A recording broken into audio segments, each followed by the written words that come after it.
जय श्री कृष्णा। गीता ओलंपियाड 2025 के लिए मैं कैलाश चंद्र टेलर और साथ में मेरी भतीजी राजश्री टेलर, हम आज 16वें अध्याय का पठन करने जा रहे हैं। इसके पहले 12 श्लोक हम लेने वाले हैं। ओम श्री परमात्मने नमः। अथ षोडशोऽध्यायः।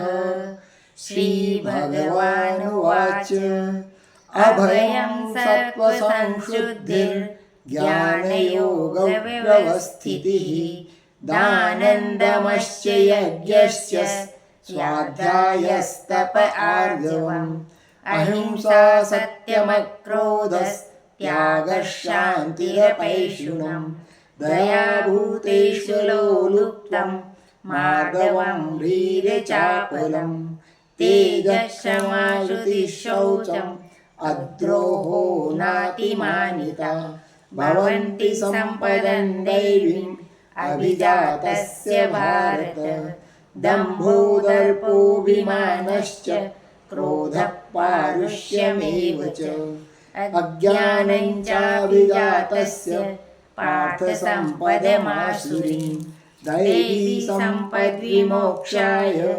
निबन्धायासुरीमता मा शुचः सम्पदं दैवीम् अभिजातोऽसि पाण्डव द्वौ भूतसर्गो लोकेऽस्मिन् दैव आसुर एव च दैवो विस्तरशः प्रोक्तः आसुरं पार्थ मे शृणु प्रवृत्तिं च निवृत्तिं च जनान विदुरासुराः न शौचं नापि चाचारो न सत्यं तेषु विद्यते असत्यमप्रतिष्ठन्ते जगदाहुरनीश्वरम् अपरस्परसम्भूतं किमन्यात्मामहेतुकम् एतान् दृष्टिमवष्टभ्यं नष्टात्मानोऽल्पबुद्धयः प्रभवन्युग्रकर्माः क्षयाय जगतो हिताः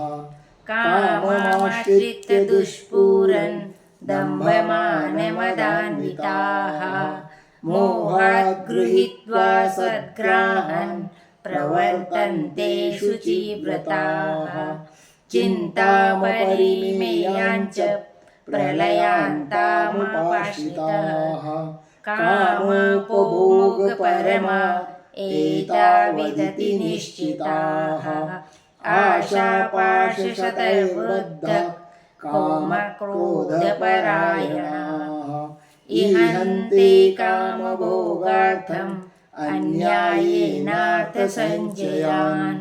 जय श्री कृष्ण।